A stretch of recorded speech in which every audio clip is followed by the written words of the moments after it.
Good afternoon, children. Today we will discuss the new topic that is known as the central dogma.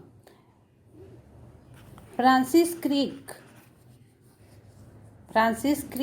in 1958, he proposed the central dogma in molecular biology, which states that the genetic information, it flows from DNA to RNA and from RNA to protein. The concept of central dogma emphasized that three processes are involved in the flow of information from DNA. These are First one is known as the replication.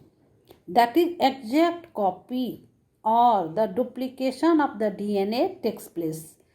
The transcription is the second point. Here, the transfer of genetic information from DNA to messenger RNA takes place. And translation, that is the conversion of genetic information of messenger RNA in the form of protein, whatever the proteins, amino acids. The replication, transcription and translation are the three steps we can say which takes place in the central dogma. An exception to one-way flow of information was reported by H. Tamine and D. Baltimore in 1970 in some viruses. Actually, we know that these virus, its genetic material is not DNA, it is the RNA. So they discovered that many tumor viruses contains RNA as genetic material and replicate by first synthesizing a complementary DNA. This process is called reverse transcription. It is carried out by an RNA dependent DNA polymerase called reverse transcriptase. The viruses are called such viruses which shows the reverse transcription. Mostly the best example we can say it is known as the retrovirus. And that retrovirus, it includes the human immunodeficiency viruses which cause AIDS in the human beings, that is known as the acquired immunodeficiency syndrome. This discovery in molecular biology introduced the concept of central dogma reverse. It states that the flow of genetic information is not necessarily from DNA to RNA, but it may be from RNA to DNA also. We can understand it by seeing the following diagram. Yes, my dear students, just now you can see that how the reverse transcription takes place.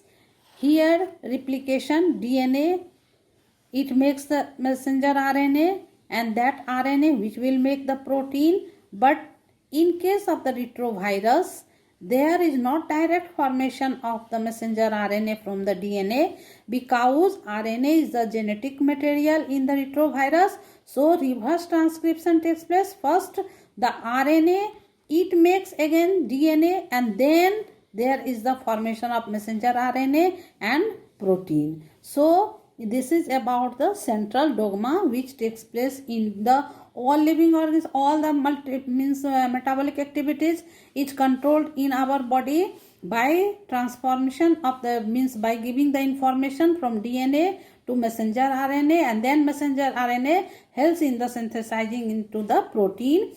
And in case of retrovirus, it is different, which is known as the reverse transcription. Now we will learn about the new topic that is known as the Chargaff law. Let us see what does it means. Yes, my dear students, now we will learn about the Chargaff rule. In 1915, Erwin Chargaff formulated important generalization on the basis and other concepts of DNA. This generalization called the Chargaff's rule and was summarized as follows. First of all, in a given DNA, the purines and pyrimidines are always in equal amount. That is, A plus G equal to T plus C means whatever the purine and the pyrimidine bases are present in the DNA, it is equal, not it is different. It is always present in the equal proportion. The molar amount of adenine is always equal to that of the thymine, and the means amount of guanine is always equal to that of the cytosine. That is, if suppose A equal to T, then it must be there G and C, guanine and cytosine. Sugar deoxyribose and phosphate occur in equimolar properties. And the fourth one is that the ratio of adenine plus thymine versus guanine plus cytosine is constant for a species, which can be used. If suppose we can see that it is used to identify the source of the DNA, and in this way, if suppose the ratio of A plus T and the ratio of T plus D is constant, then we can find out what is the source of DNA into the living organisms. Now we can understand easily by solving a problem. Let us see the problem which is based on this principle. It may be asked in your examination. So we try to understand how we can solve the problem if suppose it will be asked in our examination.